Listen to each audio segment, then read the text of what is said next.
The driverless train that kept moving. It was past midnight. The platform was empty.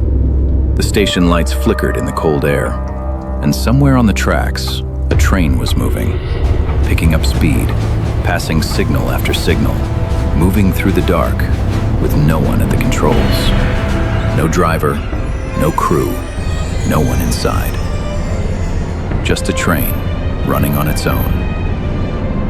Now, I know what you're thinking. This sounds like something from a movie, like a scene someone made up to scare people.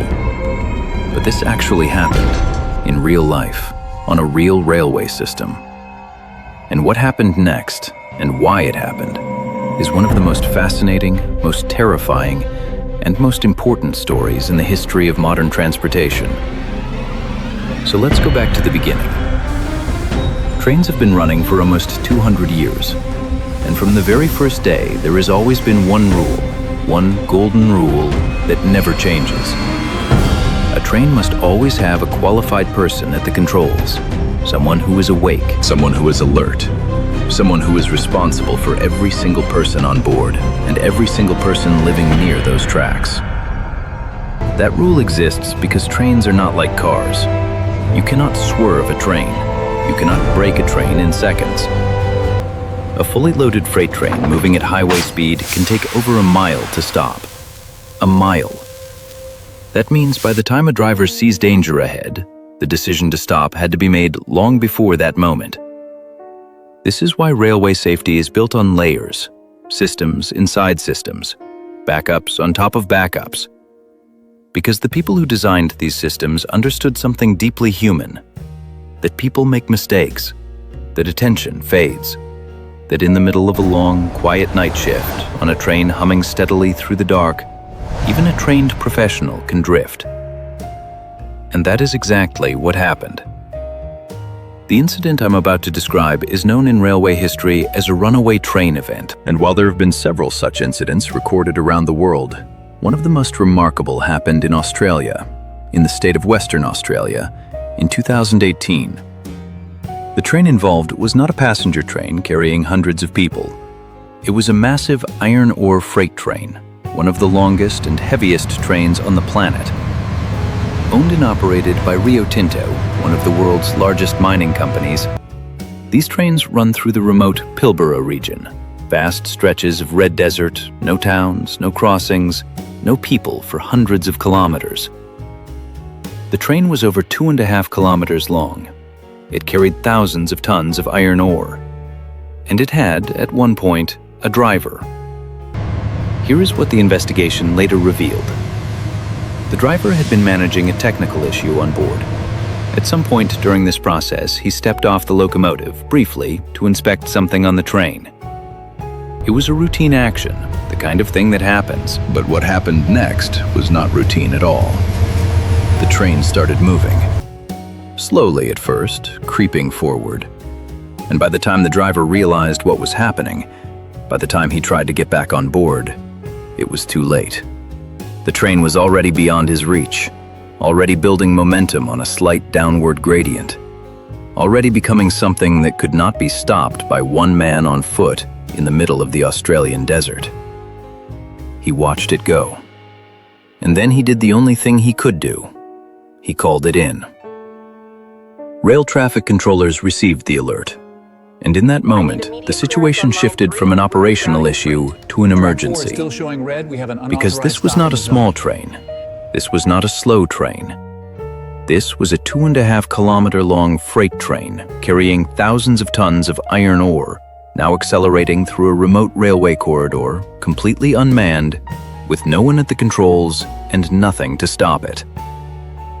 Controllers tried everything available to them remotely. They attempted to apply brakes through the train's control systems, but the train had already gathered enough momentum that remote intervention was limited. The train kept moving. For over 90 minutes, that train ran on its own through the Pilbara desert, traveling at speeds approaching 50 kilometers per hour, covering more than 90 kilometers of track. 90 kilometers, driverless, through the night. Now here is where the story takes a turn, because in this particular case, no one was killed. The line was remote. There were no level crossings with cars waiting. There were no passenger trains coming the other way.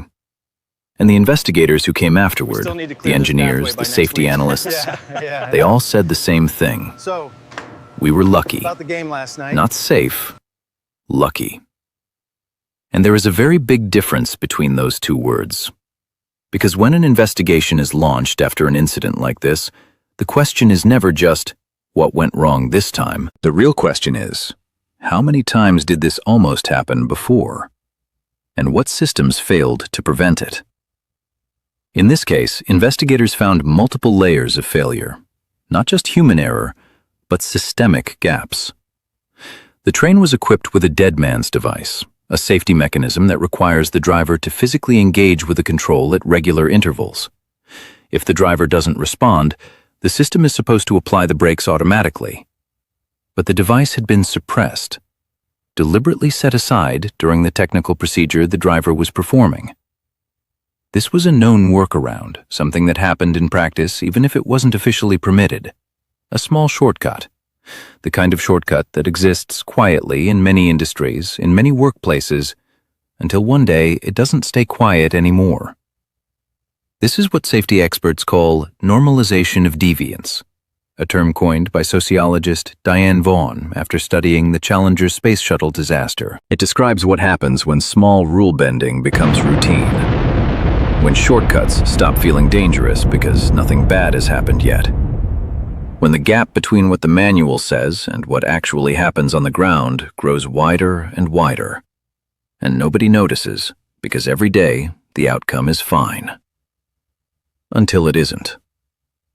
The Pilbara runaway train became a landmark moment in Australian rail safety. Rio Tinto faced intense scrutiny. The investigation led to new requirements around automated protection systems and the proper use of safety devices. The driver was stood down. The industry reviewed its practices. And quietly, in boardrooms and engineering departments around the world, railway companies looked at their own systems, their own shortcuts, their own gaps. Because the truth is, this kind of incident is not unique to Australia. It is not unique to freight trains. And it is not unique to 2018. Runaway train events have occurred on multiple continents and across different decades. In 2013, a runaway oil train derailed and exploded in Lac-Mégantic, Quebec, killing 47 people.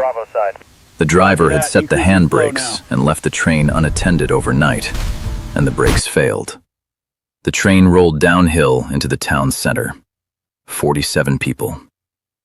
In 2001, a CSX freight train ran unmanned for over 60 miles through Ohio before being stopped, just barely, by another crew who boarded the moving locomotive from a parallel train. That incident inspired the 2010 film Unstoppable, starring Denzel Washington.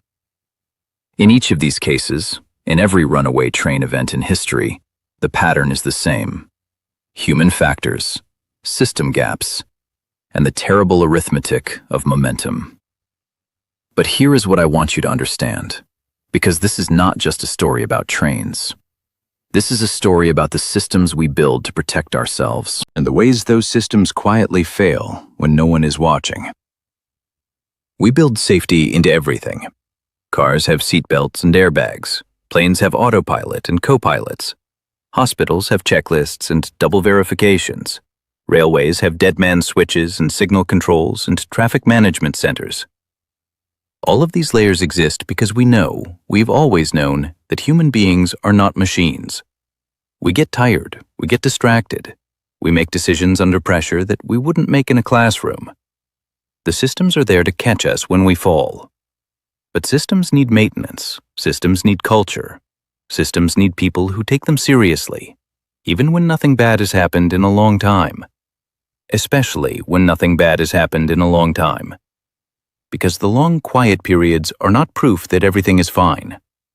Sometimes they are just the silence before something goes wrong. Today, Rio Tinto actually operates the world's first heavy-haul autonomous rail network, called AutoHaul. Trains running through the Pilbara with no driver on board at all, operated remotely, monitored continuously. These trains cover over 1,000 kilometers of track and have transported hundreds of millions of tons of ore. And they work. They are safer in many measurable ways than human-operated trains on the same routes. Which raises a complicated question that engineers and ethicists and ordinary people are still working through. Is the future of safety the removal of humans from the equation entirely? Or does removing the human also remove something essential? Some judgment, some instinct, some ability to respond to the truly unexpected in ways a system never anticipated? The honest answer is, we don't know yet. And that uncertainty is exactly why these conversations matter. The train that kept moving through the Australian night in 2018 eventually stopped. It was deliberately derailed at a set of points, a controlled derailment, designed to bring it to rest before it reached a section of more complex track. The ore spilled, the locomotive was damaged, but no one died. The driver who watched his train disappear into the desert, who made the call that started the emergency response, he carried that night with him. These incidents don't end when the train stops. They live in the people who were there. So what do we take from this? We take the reminder that safety is not a destination, it is a practice. It is something that requires constant attention, honest reporting, and a culture where people can say, "This shortcut we've been using, it worries me," without being dismissed or ignored. We take the reminder that systems designed to protect us only work if we respect them. Not just in the training room, not just when an inspector is watching, but at midnight in the desert, when no one is looking and it feels easier to just skip the step. And we take the reminder that every piece of infrastructure we depend on, every train, every bridge, every pipeline, every system that runs quietly in the background of modern life, carries within it the possibility of failure. Not because the engineers were careless, but because complexity and human nature will always find each other eventually. The train kept moving until it didn't.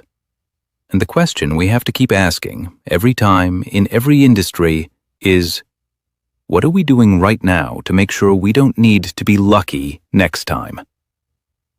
Thanks for watching. If this story made you think, share it with someone.